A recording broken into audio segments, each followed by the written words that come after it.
ఎన్టీఆర్ జిల్లా విజయవాడలో ఎన్నికల ప్రచారం హోరెత్తుతోంది. విజయవాడ పార్లమెంటు వైసీపీ అభ్యర్థిగా పోటీ చేసిన ఎంపీ కేశినేని నాని విజయాన్ని ఆకాంక్షిస్తూ ఆయన కుటుంబ సభ్యులు ప్రచారం నిర్వహిస్తున్నారు.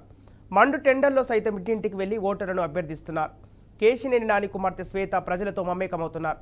ఇక విజయవాడను అభివృద్ధి చేసిన తన తండ్రినే గెలిపించాలని కోరారు. కేశినేని నానికి మరోసారి అవకాశం ఇస్తే విజయవాడ రూపురేఖలు మారుస్తానంటున్న కేశినేని నాని శ్వేతతో మా ప్రతినిధి Padma face to face. KCR Shweta గారు ప్రస్తుతం మనతో ఉన్నారు. ఎన్నికల ప్రచారంలో అయితే దూసుకుపోతున్నారు. ఎన్నికల ప్రచారం ఏ విధంగా జరుగుతుంది, అభ్యర్థుల నుంచి అంటే ప్రజల నుంచి ఎలాంటి రెస్పాన్స్ వస్తుందో వారి మాటలను తెలుసుకునే ప్రయత్నం చేద్దాం. ఇప్పుడు మీ నాన్నగారి తరఫున మీరు ప్రచారం చేస్తున్నారు కదా, ప్రజల నుంచి ఎలాంటి రెస్పాన్స్ వస్తుంది, అసలు ఏమంటున్నారు? అసలు చాలా అద్భుతమైన రెస్పాన్స్ అండి. ఎక్కడికి వెళ్ళినా కానీ చాలా ప్రేమగా అభిమానంతో మమ్మల్ని స్వాగతిస్తున్నారు. ఎంపీ గారు ఇప్పుడు కేశినేని నాని గారు గత 10 సంవత్సరాలుగా నిస్వార్థ సేవతో ఎప్పుడూ కూడా నిజాయితీగా నిబద్ధతో ఇక్కడ విజయవాడలో పనిచేయడం జరిగింది. సో అందుకే ఇన్నాళ్ళు అయినా కానీ ఎక్కడ కూడా యాంటీ ఇన్కంబెన్సీ అనేది లేదు ఆయన మీద. ఇంకా ఆయన్నే కోరుకుంటున్నారు. మా ఎంపీగా ఈయన ఉంటే విజయవాడ సేఫ్గా ఉంటుంది, విజయవాడ డెవలప్మెంట్ అనేది కొనసాగుతుంది. అలాగే ఇక్కడ ఎటువంటి యాంటీ సోషల్ ఎలిమెంట్స్ని ఆయన రానివ్వరు, మమ్మల్ని మంచిగా చూసుకుంటారు, ఎక్కడ అనవసరంగా ఏలుపెట్టరు. ఇలాంటి ఒక ఒపీనియన్ అనేది ప్రజలందరికీ ఉంది కాబట్టి మళ్ళీ ఆయన్నే కోరుకుంటున్నారు. ఇంకొకరిని ఆయన ప్లేస్లో ఊహించుకోలేకపోతున్నారు. అంటే అసలు విజయవాడ అభివృద్ధికి ఏం చేయాలని మీరు అనుకుంటున్నారు? ప్రజలు ఏం కోరుకుంటున్నారు, మీరేం చేద్దాం అనుకుంటున్నారు? ఇప్పుడు 60 సంవత్సరాలు వెనకబడి ఉన్న విజయవాడని ఎంపీ గారు ఆయన కేశినేని నాని గారు ఫస్ట్ ఎంపీ అయిన తర్వాత నుండి ఫస్ట్ ఏంటంటే రద్దీ ప్రాబ్లమ్స్ చాలా ఎక్కువగా ఉన్నాయి. దశాబ్దాల కాలంగా ఉన్న రద్దీ సమస్యల్ని ఆయన తీర్చడం జరిగింది. ఇప్పుడు మీరు చూసుకుంటే విజయవాడలో చుట్టూగా ఉన్న రోడ్ ఇన్ఫ్రాస్ట్రక్చర్ అంతా కూడా ఆయన కృషి.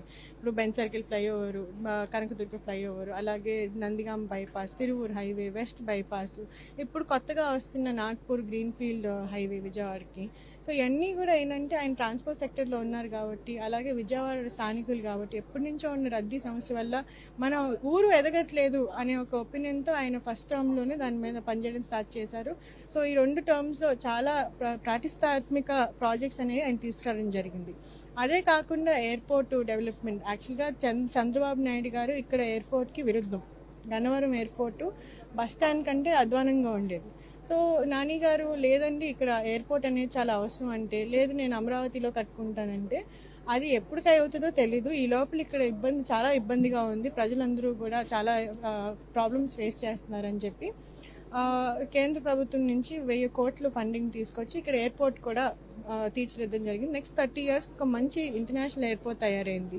గవర్నమెంట్ హాస్పిటల్లో సూపర్ స్పెషాలిటీ వింగ్, ఈ రకంగా మౌలిక వసతులన్నీ కూడా ఆయన ట్రాన్స్ఫార్మ్ చేయడం జరిగింది విజయవాడలో. నెక్స్ట్ ఏంటంటే నెక్స్ట్ 5 yearsలో విజయవాడని మరింత డెవలప్ చేసి ఒక కాస్మోపాలిటన్ సిటీగా ఆయన తీర్చిదిద్దాం అనుకుంటున్నారు. ఈస్ట్ బైపాస్ కూడా ఆల్రెడీ అప్రూవల్ స్టేజ్లో ఉంది, అది నెక్స్ట్ తీసుకొస్తున్నాము. అలాగే విజయవాడకు కావాల్సిన అన్నీ కూడా ఏదైతే డెవలప్మెంట్ యాక్టివిటీస్ ఉంటాయో అవన్నీ కూడా సెంట్రల్ ఫండింగ్ అయినా ఇప్పుడు స్టేట్ గవర్నమెంట్లో ఇప్పుడు జగన్మోహన్ రెడ్డి గారి సహకారంతో తప్పకుండా విజయవాడని ముందుకు తీసుకెళ్తాము. అలాగే అనేక సంస్థలను తీసుకొచ్చి ఇప్పుడు ఎలా అయితే టాటా ట్రస్ట్ని తీసుకొచ్చి గ్రామీణ ప్రాంతంలో అభివృద్ధి తీసుకొచ్చామో అలాగే ఇక్కడ అర్బన్లో కూడా కొంచెం స్లమ్స్ అవన్నీ కూడా ఇంకా ఉన్నాయి. So Mahindra foundation, Reliance foundation ఇటువంటి వాళ్ళని తీసుకొచ్చి ఇక్కడ అర్బన్ డెవలప్మెంట్ ప్రాజెక్ట్స్ కూడా చేద్దాం అనుకుంటున్నాం.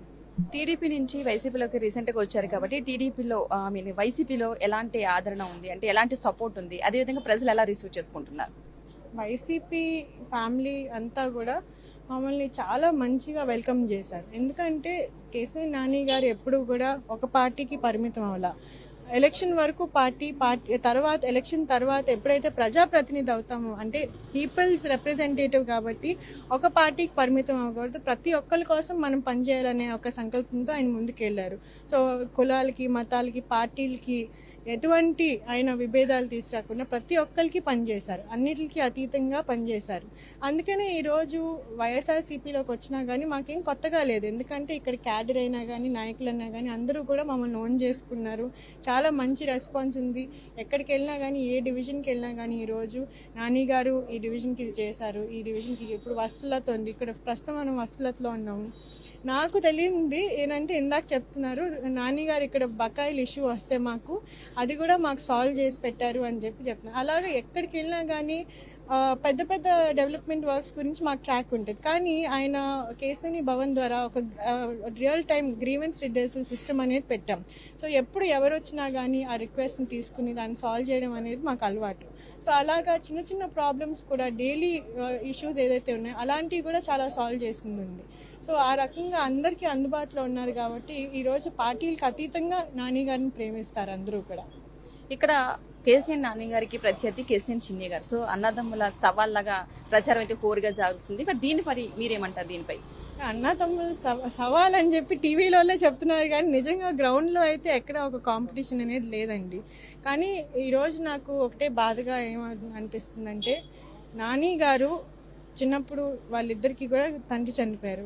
నాన్నగారు 5 సంవత్సరాలప్పుడు, ఈయనేమో ఐ థింక్ 3.5-4 years అప్పుడు చనిపోతే ఈయన 16 yearsకి కేసినేని నాని గారు ఫ్యామిలీ రెస్పాన్సిబిలిటీస్ అన్నీ కూడా ఆయన భుజాల మీద వేసుకోవాల్సి వచ్చింది. పెద్ద అత్తగారు సిక్ అయ్యారు, ఆయన లైక్ ఇంకా బిజినెస్ అది చూసుకోలేకపోతే 16 yearsకి ఒకసారి ఆలోచించండి, 16 yearsకి మనం అందరం ఏం చేస్తున్నాం, స్కూల్లో ఆడుతూ పాడుతున్నాం. అలాంటి టైంలో ఆయన ఎడ్యుకేషన్ ఆపుకుని ఫ్యామిలీ రెస్పాన్సిబిలిటీస్ అంతా షోల్డర్ చేసుకుని అప్పటి నుంచి 2 బస్సులు పెద్ద అధికారం ఆయనకి ఇస్తే దాన్ని ఆల్మోస్ట్ ఇప్పుడు మొత్తం దేశంలోనే almost one of the most reputed Kesineni travels బ్రాండ్గా తయారు చేసి ఫ్యామిలీని కూడా ఆయన చూసుకుంటూ చెల్లిని తమ్ముడిని ఇద్దరిని కూడా ఆయన చదివించి పెళ్ళిళ్ళు చేశారు ఆయన. ఇప్పుడు మా బాండింగ్ ఎలా ఉంటుందో మొత్తం అందరికీ కూడా తెలుసు. నాది కేసినేని నాని గారిది మేము ఎంత క్లోజ్గా ఉంటామో అందరికీ కూడా తెలుసు. మాకంటే కూడా ఎక్కువ అపురూపంగా ఆయన తమ్ముడిని చెల్లిని చూసుకున్నారు.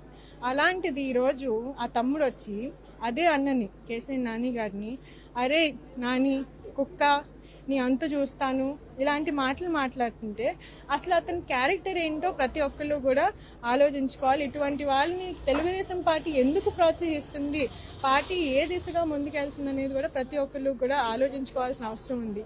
ఏనాడు కూడా కేసినేని నాని గారి కళ్ళలో కళ్ళు పెట్టలేని మనిషి ఈరోజు మీడియా ఎంపవర్మెంట్తో ఏదో పార్టీ ఎంపవర్మెంట్తో రకరకాల మాటలు మాట్లాడుతున్నారు. కానీ ఇప్పుడు దాకా కూడా కేసినేని నాని గారు ఎప్పుడు అతని మీద ఒక్క స్టేట్మెంట్ కానీ ఒక మాట కానీ అనడం లేదు. సో సంస్కారం ఎలా ఉందో ఒక్కొక్కరిది చూసుకోండి. ఎప్పుడు కూడా కేసినేని నాని గారి తమ్ముడుగా అతన్ని మేబీ తెలిసేమో కానీ అతనికి ఒక ఇండివిజువల్ ఐడెంటిటీ అనేది ఎప్పుడూ ఏమీ లేదు. రీసెంట్గా ఇప్పుడు తెలుగుదేశం పార్టీ అభ్యర్థి అని చెప్పుకుంటున్నారు కానీ మొన్నదాకా కేసినేని నాని గారు తమ్ముడు తమ్ముడు తమ్ముడు అనేది. సో ఇది ఎలా ఉంటుందంటే మాకు చూడడానికి ఎప్పుడు కూడా ఛత్రపతి మూవీలో వసకొల్ల క్యారెక్టర్ ఉంటారు చూడండి, అన్న పలుకుబడిని, అన్న పేరుని, అన్న డబ్బుని, అన్నకున్న మంచి ఇమేజ్ని అన్నీ వాడుకోవాలి కానీ అన్న బాగోకూడదు. అన్న పోయినా పర్వాలేదు అలాంటి మనుషులకి. సో ఇటువంటి యాంటీ సోషల్ క్యారెక్టర్స్ని, ఇటువంటి స్కామ్స్టర్స్ని, ఇటువంటి అబద్ధాలు కోరే వాళ్ళని ఎందుకు తెలుగుదేశం పార్టీ ప్రోత్సహిస్తుంది అనేది ప్రతి ఒక్కళ్ళు కూడా ఆలోచించాల్సిన అవసరం ఉంది. మొన్న కూడా ఆయన ఏదో యాఫిడేవిట్లో మొన్న దాకేమో నేను అప్పర్ కుబేర్ని, నేను చాలా పెద్ద ఫిలాంథ్రపిస్ట్ని, నేను చాలా పెద్ద మిలియనర్ని అన్నారు. యాఫిడేవిట్లో చూస్తే అసలు ఏమీ లేదు, ఆస్తుల కంటే అప్పులు ఎక్కువ ఉన్నాయి. సో దాన్ని బట్టి నీకు ఆయన ఎంత రోజు కూడా అబద్ధాల మీదే బతుకుతాడు, పేక మేడల్లో బతుకుతాడు. అటువంటి వాళ్ళని ఈరోజు తెలుగుదేశం పార్టీ ఇక్కడ విజయవాడలో ప్రతిష్టాత్మక ఎంపీ పొజిషన్ ఇచ్చిందంటే పార్టీ ఏ దిశగా ముందుకెళ్తుందని ప్రతి ఒక్కరు ఆలోచించుకోవాలి. కానీ ప్రజలైతే అది యాక్సెప్ట్ చేయట్లేదు. ఎక్కడికి వెళ్ళినా కానీ నాని గారే మా చాయిస్ అని ప్రతి ఒక్కరు తెలియజేస్తున్నారు. మేబీ మీడియాలో ఏమన్నా నాయిస్ చేస్తుండొచ్చు కానీ ప్రజల్లో అయితే కేసినేని నాని గారు తప్ప మిగతా ఎవరిని కూడా ఎంపీగా యాక్సెప్ట్ చేసే రోజైతే లేదు. అంటే కేసినేని చిన్ని గారు కేసినేని నాని గారికి పోటీ అయితే కాదంట? ఎవరు కాదు, కేసినేని చిన్ని గారు లేకపోతే ఎవరు ఆయనకి కాంపిటీషన్ కాదు ఈరోజు. ఎందుకంటే కేసినేని నాని గారు ఒక ఓపెన్ బుక్ లాగా గత 10 సంవత్సరాలుగా సేవలు అందించారు. ప్రతిరోజు అందుబాటులో ఉన్నారు.